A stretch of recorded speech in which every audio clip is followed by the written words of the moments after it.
Hello and welcome to another video from the only channel you need to not only survive the current apocalypse but actually enjoy. And today's video is going to be about sweet potatoes because they're so easy to grow, they produce so many useful items, and because they are very stealthy.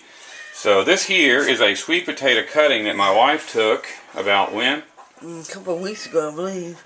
So, and she just stuck it in water, and look at the roots that are on that thing. Now, you don't really have to put these in water. You can just take cuttings and put them in dirt and just keep them moist until they get established. The potatoes at this time of year are dying back, so there's really no point in not cutting them if you have them, because they're going to die down to the ground anyways. So you can cut every single bit of them. You can start hundreds of pots if you can keep them going. When spring gets here, you know, you've got hundreds of established sweet potatoes.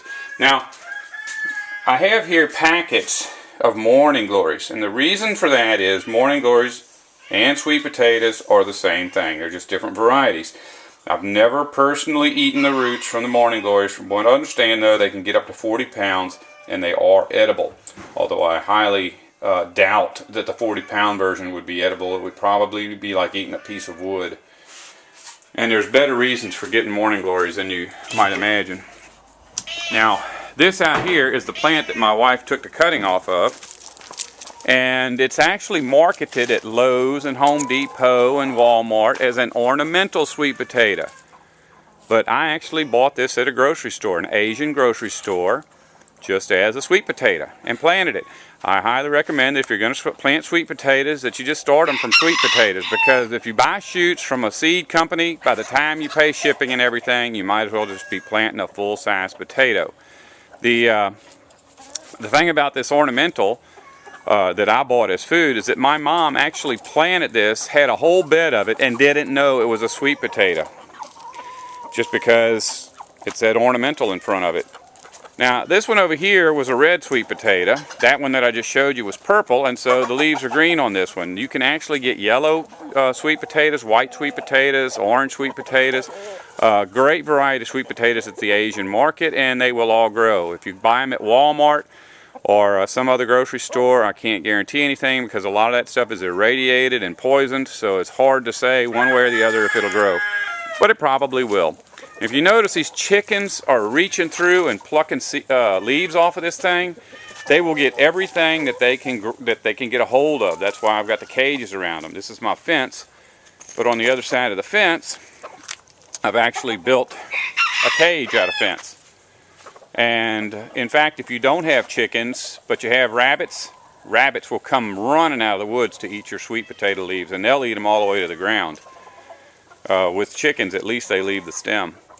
Now, as far as the stealth goes, if you notice right here next to this sweet potato is an orange tree. Even someone who's really ignorant about plants can recognize a tree when its fruit is hanging there. You know, most people, there are some people in this country that even with the fruit there would have no idea what that is. But with a sweet potato, even somebody that's really smart like me doesn't know what's in there. If the fruit is under the ground, which is basically what we think of as the fruit is the sweet potato, which itself is a very high carbohydrate source, it just blends in, and it never really shows off what it is. The leaves are edible and are often marketed at the farmers markets and the Asian markets as food. You just can buy the leaves right there in the produce department. I've never tried cooking them. I've only eaten them raw, just walking past and plucking a few. And this is kind of how I figured out that Morning Glories and sweet potatoes were the same, because the leaves of a Morning Glory taste just like the leaves of a sweet potato. They're kind of slimy, which is they call mucinogenic. And that means it's just like okra. If you've ever bitten into okra, that's what this is like. And it kind of irritates my throat. You know, if you had it on a salad with a bunch of other things, I don't think you would even notice it. But if you're just picking them and eating them and swallowing them, it seems to kind of burn a little bit. We've talked about the roots. We've talked about the leaves. I'm going to talk about something else. The seeds. The seeds of a Morning Glory are very hallucinogenic. There's something like LSD. I'm not really sure of the exact difference between LSD and whatever you get out of a Morning Glory seeds. But I suspect that even sweet potato seeds would do the same thing. I've noticed that the sweet potato seeds are teeny tiny. I mean like almost microscopic. And the seeds on the Morning Glory are very large. Probably the only difference between Morning Glory seeds and sweet potato seeds is the fact that about 50 Morning Glory seeds will have a hallucinogenic effect, whereas it would take about 10,000 of the sweet potato seeds. So if you're wanting to get high, grow Morning Glories. If you want to get fed, grow sweet potatoes. You know, the Morning Glory, from what I've read from people who eat the Morning Glory roots, is that they're food, but they're not all that delicious. To me, a sweet potato is delicious.